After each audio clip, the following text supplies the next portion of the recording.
Sud Radio, les vraies voix qui font bouger la France. Les vraies voix qui font bouger la France, les vraies voix de la politique, comme tous les lundis, nous sommes en compagnie de Nicolas Corato, fondateur du comité de réflexion, aux Francises, place de la République et auteur du livre Grande plaidoirie et grand procès, l'art de l'éloquence depuis le 15e siècle, publié chez Heredium. Bonsoir. Bonsoir Philippe. Et Guillaume Bernard, politologue, co-auteur de L'Empereur et les brigands, c'est publié aux Nouvelles Éditions Latines. Bonsoir. Bonsoir Philippe et bonsoir Nicolas. Lorsqu'Anne Hidalgo a déclaré sa candidature il y a 2 semaines à Rouen, le score de la maire de Paris était de 8% dans les sondages. L'eau de la Seine a depuis beaucoup coulé, puisque le dernier sondage Odoxa pour l'Obs voit son score divisé par 2, avec 4% d'intention de vote. Un score plus faible que les 6,36% réalisés par Benoît Hamon en 2017. Un score qui ne permettrait pas d'être remboursé si jamais il en restait là, puisqu'il faut faire 5% pour être remboursé des frais de campagne. D'où notre premier débat. Hidalgo à 4%, est-elle la bonne candidate pour le PS? Et pour le moment, vous êtes 69,3% à dire non. Nicolas Corato, c'est pas la période des soldes, mais moins 50% en 2 semaines, ça fait quand même beaucoup. Oui. Oui, vous allez me dire passer de 8 à 4, est-ce qu'on n'est pas un peu dans l'épaisseur du trait? Voilà.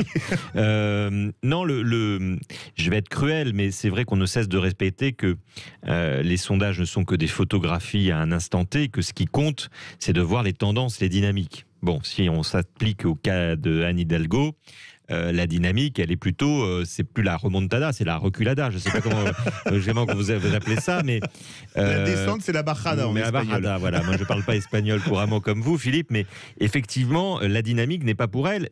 Et ce qui est encore plus grave, c'est que elle baisse sans aucune raison.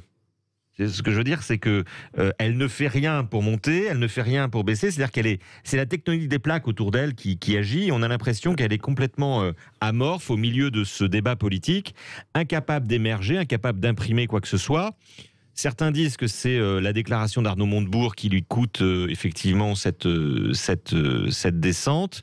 J'en suis pas persuadé. Vous pouvez rappeler quelle déclaration d'Arnaud Montebourg? Déclaration de candidature. Oui, voilà. c'est ça, oui. Voilà. Donc Arnaud Montebourg. Oui, parce que lui, il est passé de 2 à 4. Il a doublé son score. Elle passe de 8 à 4, mais je pense pas que ce soit ça. J'ai l'impression, moi je le dis depuis le départ, que cette candidature est une candidature étrange, comme si le Parti socialiste n'avait pas regardé la France depuis les 5 dernières années, pour investir au final la maire de Paris, quelles que soient ses qualités, quel que soit son projet, quels que soient ses défauts, mais pour un parti politique, investir la maire de Paris, et quelle que soit son orientation politique, après les Gilets jaunes, après la pandémie, après finalement la critique faite au milieu parisien incessante depuis ces 5 dernières années, après les manifestations anti-pass, c'est quand même une gageure de la part du Parti socialiste. Donc moi, je continue à penser que c'est une mauvaise idée d'avoir investi Anne Hidalgo, quelles que soient ses qualités, et elles sont réelles, tout simplement parce que la France aujourd'hui est dans un contexte de défiance majeure vis-à-vis de tout ce qui vient de Paris. Guillaume Bernard, moins 50% en 2 semaines, ça fait beaucoup.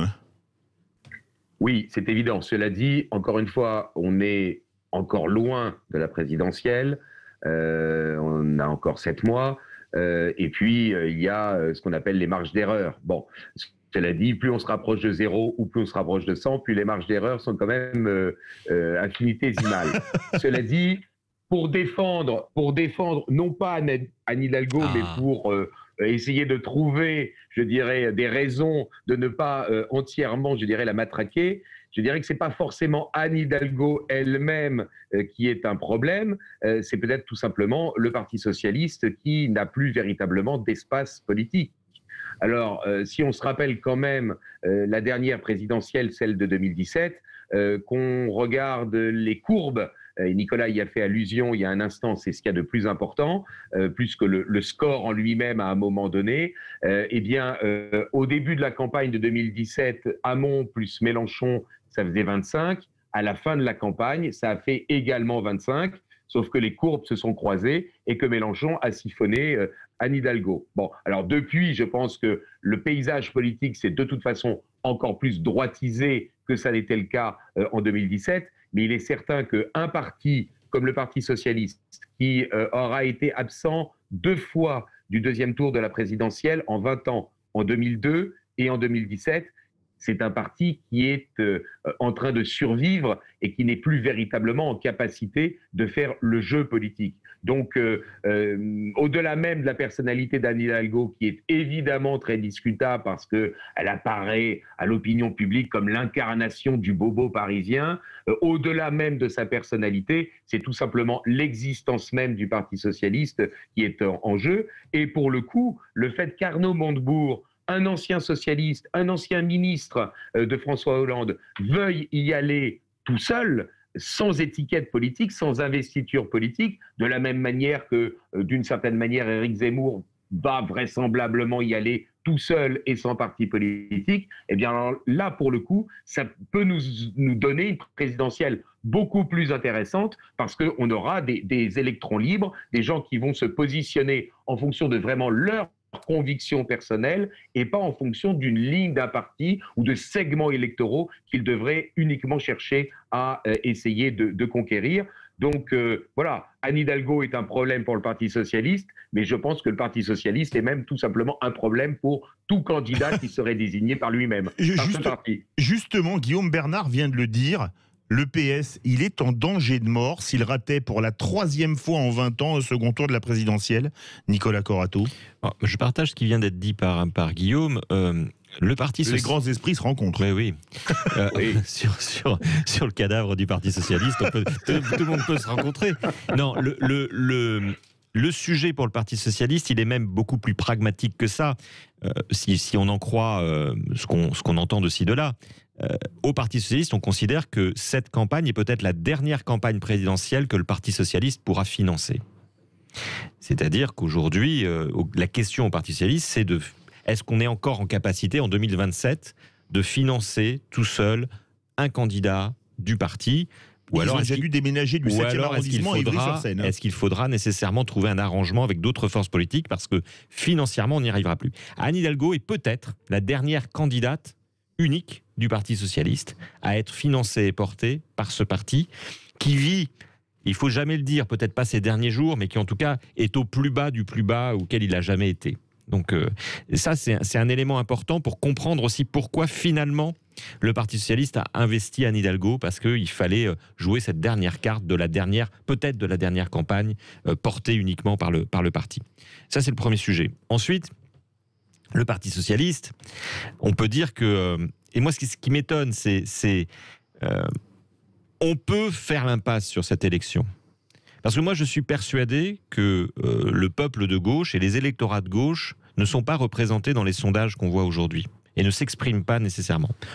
Ça peut changer dans les semaines qui viennent, d'ailleurs. Et je pense que plus on entendra Éric Zemmour, plus ça mobilisera les électeurs de gauche, peut-être pour revenir vers des candidats qui leur assurent au moins que sur les lignes républicaines, on ne bougera pas. Et je pense qu'aujourd'hui, des candidats dits républicains qui ne bougent pas sur les lignes républicaines, il y en a de moins en moins. Quand j'entends Xavier Bertrand, quand j'entends y compris Michel Barnier, je pense qu'il y a des sujets qui sont posés sur où est-ce qu'on met la ligne du front républicain. Et donc je pense que l'électorat de gauche, il est pour l'instant en état de léthargie, voire de sidération, et qu'à part Emmanuel Macron, il ne voit pas trop véritablement où se réfugier. Mais la vraie question, c'est que le Parti socialiste aurait pu se dire, en 2027, nécessairement, il y a une chance pour la gauche. Et 2027, ça se prépare aujourd'hui. Et je suis étonné que la candidature d'Anne Hidalgo arrive dans ce cadrage-là. Moi, j'aurais préféré que le Parti socialiste teste des choses pendant cette campagne, quitte à tout perdre. Au moins, testons un programme, testons des projets, testons des choses innovantes. On a beaucoup critiqué la campagne de Benoît Hamon, mais regardez ces sujets. L'écologie, les robots, le revenu universel, tous ces sujets-là sont sur la table encore aujourd'hui. Et finalement, ils ont profité au projet de la gauche, et ils profiteront demain. Qu'est-ce que va apporter Anne Hidalgo dans le panier de l'avenir de la gauche en termes de propositions pour l'avenir? Je voudrais vous faire réagir tous les deux à un chiffre et à un commentaire sur Twitter. Un chiffre, Montebourg, aujourd'hui dans le même sondage, c'est un sondage Odoxa pour l'Obs, est passé de 2 à 4%. Lui, il n'a pas fait moins 50, il a fait plus 100%. Et on a même un commentaire, c'est Paysan du 47 qui nous dit « Elle va faire la moitié de Hamon, attention, Roussel va dépasser Hidalgo ». Est-ce que vous imagineriez ça, Guillaume Bernard, et on va faire réagir Nicolas Corato, le PS qui serait derrière les Insoumis, les écolos. On aura le candidat, on connaîtra demain à cette heure-là le candidat ou la candidate écologiste à la présidentielle, Arnaud Montebourg, et même le PC qui pourtant est moribond depuis des années. Bon, écoutez, tout est possible. Cela dit, je vous rappelle quand même qu'en 1969, le ticket de fer Mendes France a fait 5%. Et c'est ce qui a d'ailleurs permis à François Mitterrand de prendre le pouvoir au Parti socialiste au congrès d'Épinay, de le transformer, de faire le programme commun de la gauche et de l'emporter finalement en 1981. La seule chose, c'est qu'évidemment, les circonstances ne sont pas les mêmes et que, bien sûr, l'électorat Hamon a été siphonné par Mélenchon en 2017, mais avant tout, l'électorat socialiste a été siphonné parce qu'il était devenu, pour l'essentiel, social-démocrate, par Emmanuel Macron. Et donc, par conséquent, quel est l'espace politique pour un parti socialiste qui resterait dans la vieille, je dirais, idée qu'il y a une opposition entre libéraux et socialistes, alors qu'en fait, peu ou prou tous les hommes politiques et même l'essentiel de l'opinion publique est devenu, remis aux extrêmes, évidemment, social-libéral. Je crois que, évidemment, l'espace politique du PS n'est plus très important et que, par conséquent, seuls des discours clairs permettent de faire des scores à peu près honorables. Et donc, oui, le Parti socialiste peut parfaitement se retrouver derrière des organisations qui, certes, sont beaucoup moins implantées que lui, parce que le Parti socialiste a encore des élus locaux. On l'a vu au régional.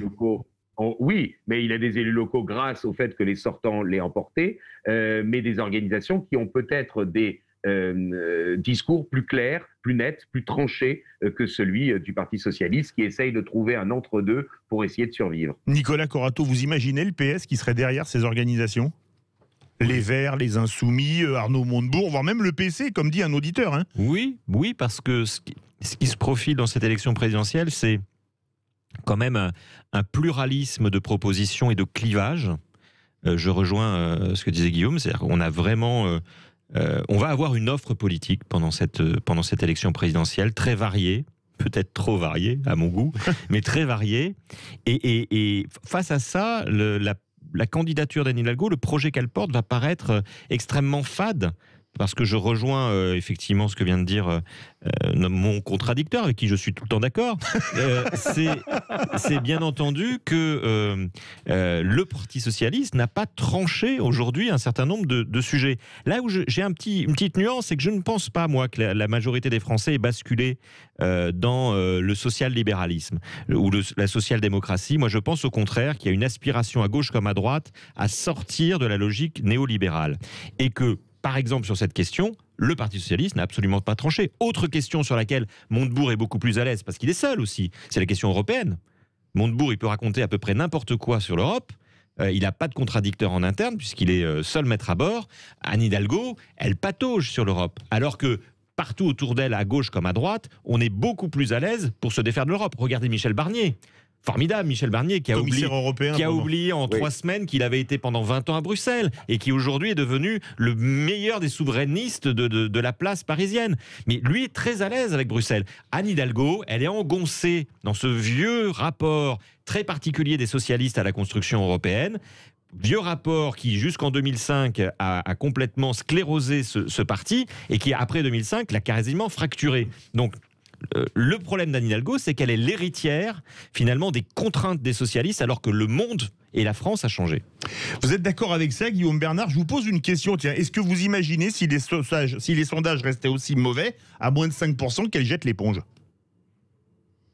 Non, parce qu'un parti a besoin d'être présent au moins au premier tour d'une présidentielle. Un parti politique qui n'est... Oui, mais elle peut jeter l'éponge et être remplacée par quelqu'un d'autre. Hein. Alors ça, en revanche, c'est peut-être envisageable. Enfin, je vous rappelle que tout en descendant dans les sondages, François Fillon s'est accroché.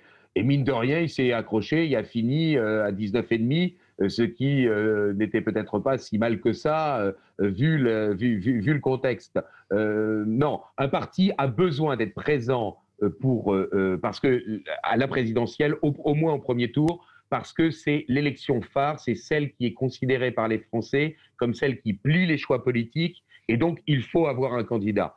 Quant à Anne Hidalgo elle-même, est-ce qu'elle pense sérieusement que cette candidature de la présidentielle va lui permettre de rebondir au niveau national pour envisager d'autres choses? J'en doute. On peut peut-être penser qu'elle espère plutôt avoir son bâton de maréchal et que dans le fond, elle envisage très bien qu'a priori, c'est plus dans une coalition que la gauche pourrait peut-être trouver une solution, et par conséquent, en durant le plus longtemps dans la campagne, eh bien peut-être qu'elle pourrait, grâce au fait qu'elle a réussi à la mairie de Paris à faire une collusion avec, par exemple, les écologistes, eh bien peut-être qu'elle espère non pas être obligée d'abandonner, mais être, dans le fond, un candidat de coalition si jamais les organisations de gauche voyaient qu'elle ne montait pas dans les sondages. De la même manière, on l'a vu, par exemple, Mélenchon, lors du débat contre Éric Zemmour, a essayé évidemment de tenir un discours très écologiste parce qu'il table sur le fait que Sandrine Rousseau va l'emporter à la primaire écologiste et que par conséquent, il pourra peut-être trouver un accord avec elle.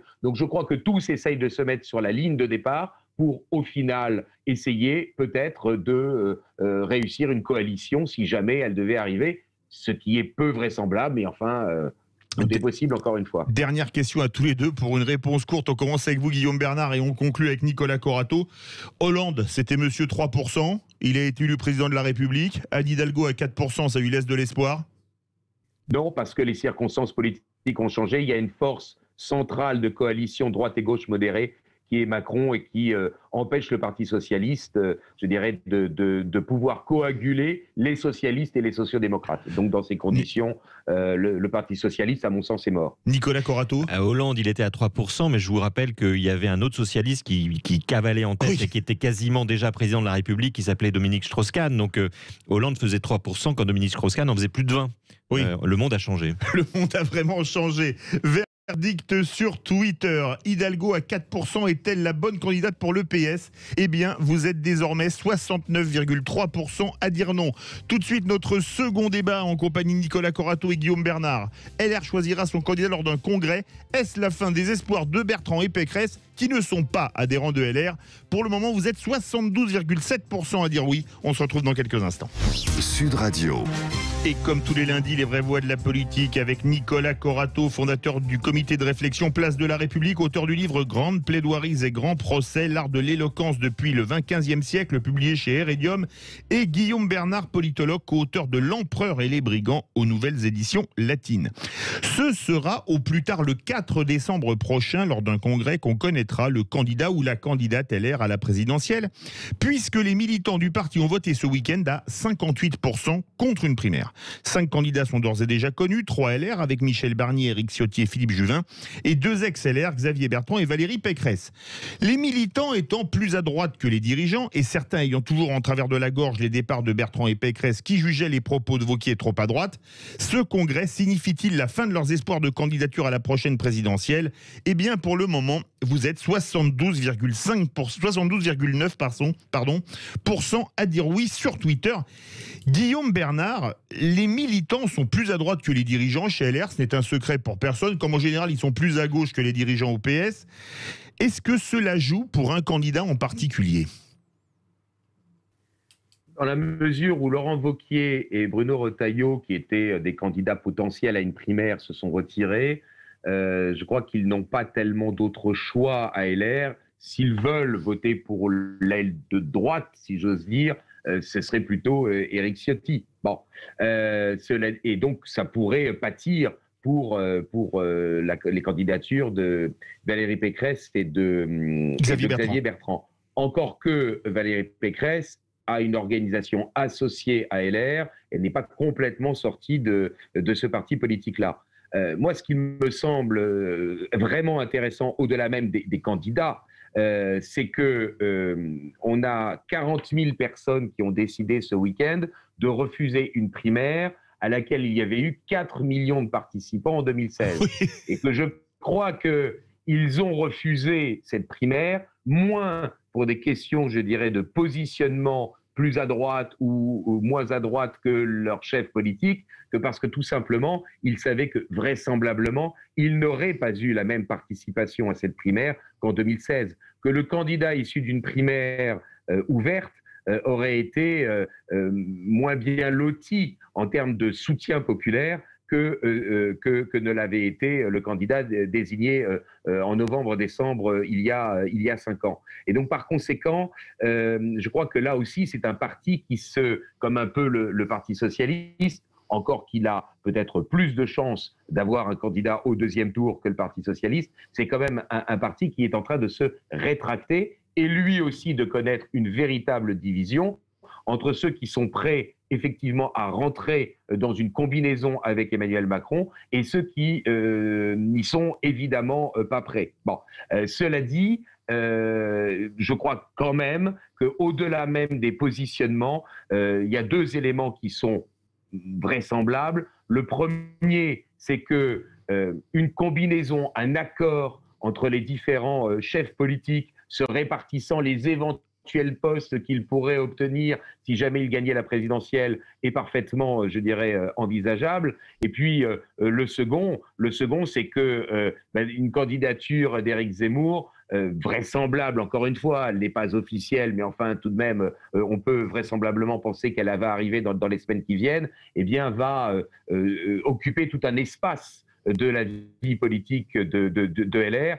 et que donc les militants LR qui désigneront leurs candidats en décembre, enfin fin novembre et début décembre, vont vraisemblablement choisir plutôt quelqu'un qui sera positionné moins à droite qu'Éric Zemmour, plus sur l'espace politique d'Emmanuel Macron que quelqu'un qui serait exactement ou sur l'espace politique de Zemmour ou à peu près équivalent. Donc, au final, moi, j'ai plutôt le sentiment qu'une candidature Pécresse ou Bertrand, eh bien, c'est finalement ce qui va arriver d'ici quelques semaines. Vous êtes d'accord avec ça, Nicolas Corato? C'est une candidature Pécresse ou Bertrand, mais qui pourrait faire fuir les militants vers Éric Zemmour, par exemple.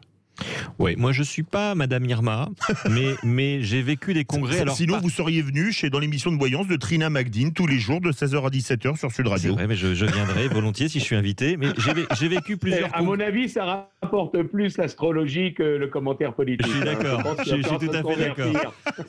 Mais d'ailleurs, on pourrait s'y mettre, Guillaume, si vous voulez. On peut ouvrir une tranche. Non, moi j'ai vécu plusieurs congrès, alors pas ceux des Républicains ni de l'UMP, malheureusement, j'ai pas eu cette joie. Il faut toujours être très prudent avec les résultats d'un congrès. D'abord parce que un congrès, ça se tient. Oui, ça c'est vrai. Ça s'oriente. On l'a vu souvent dans les congrès socialistes. Et d'ailleurs, je pense que la question préalable, ça va être de savoir si les candidats qui acceptent de jouer le jeu du congrès, parce que je rappelle que Xavier Bertrand ne voulait pas jouer le jeu d'une primaire, mais finalement se retrouve coincé dans un congrès. Bon, pourquoi pas, accepte aussi de tirer les conséquences du résultat du vote des militants. Oui, vrai. Parce que tout est ouvert. Donc, si jamais c'est pas M. Bertrand qui est élu, il faut que M. Bertrand accepte de jouer le jeu. Et je ne sais pas jusqu'où il a garanti qu'il accepterait de jouer le jeu. Ça, c'est la première chose. La deuxième chose, c'est que on voit chez les LR quand même que Laurent Wauquiez, Retailleau ne se sont pas présentés, comme le disait Guillaume, mais d'une certaine manière, on le sent, on le voit bien, n'ont pas envie de Xavier Bertrand, comme beaucoup de militants qui reprochent à Xavier Bertrand d'être parti au pire moment de la vie du parti, avec des mots qui sont restés ancrés dans les mémoires. D'ailleurs, il n'y a qu'à voir les réseaux sociaux qui ressortent les propos. Et par rapport à ça, il y a un homme, moi que je regarde, avec non pas les yeux de Chimène, mais des yeux un peu ahuris, mais voilà, qui fait son petit parcours, qui s'appelle Michel Barnier. Et il se dit dans les rangs des Républicains que les militants auraient très envie de Michel Barnier. Alors, non pas peut-être comme le candidat idéal, mais parce que lui était resté fidèle à son parti aux Républicains et que ni Valérie Pécresse ni Xavier Bertrand ne s'étaient conduits de la même manière. Il y a donc, je pense, un risque de décorrélation entre ce que nous voyons dans les sondages et ce que pourraient souhaiter les sympathisants des Républicains et la manière dont vont voter les militants LR. Une dernière chose quand même, qui fait penser plutôt la balance du côté de Xavier Bertrand, c'est que Christian Jacob, qui est le patron du parti, a très très très très envie que ce soit Xavier Bertrand. Et parfois, quand celui qui contrôle la machine a très envie, ça joue beaucoup dans un congrès. Bizarrement, il y a des votes qui s'orientent à la dernière minute vers l'envie très forte du patron du parti. Donc voilà, tout est ouvert, mais la surprise Barnier n'est pas exclue. Alors, vous êtes d'accord avec ça, Guillaume Bertrand? Ça pourrait être la surprise Barnier, parce que Barnier, finalement, il fait la synthèse en étant moins à droite que Ciotti, mais en étant toujours aux Républicains. Et d'habitude, la synthèse, c'était le but des congrès, pas chez LR, mais au Parti Socialiste. Oui, la candidature de Michel Barnier aurait des avantages et des inconvénients. L'inconvénient, c'est qu'évidemment, il manque de visibilité par rapport à ses concurrents.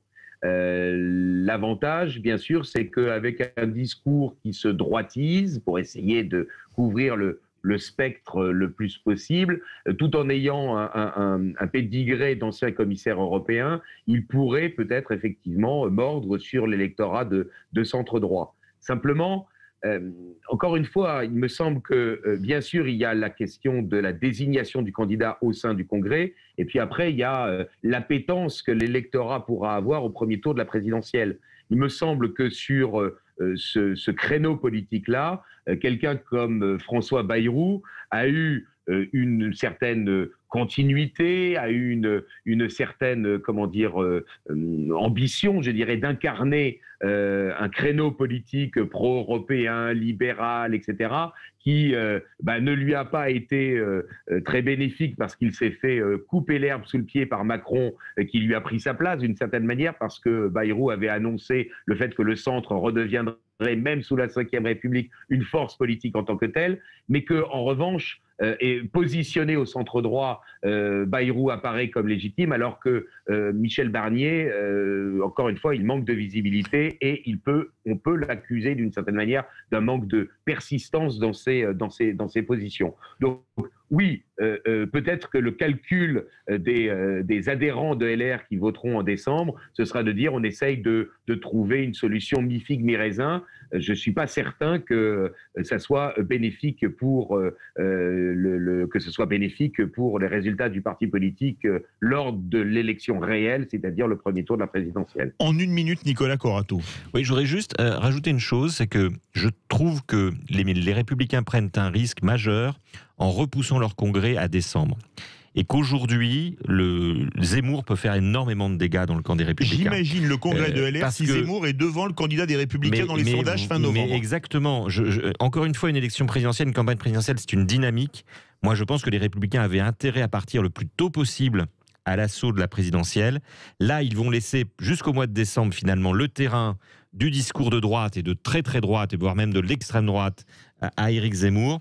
Ça va être très compliqué de tenir jusqu'au début décembre. Vous imaginez en 15 secondes, 20 secondes, Guillaume Bernard, si jamais Zemmour est devant le candidat de LR dans les sondages fin novembre?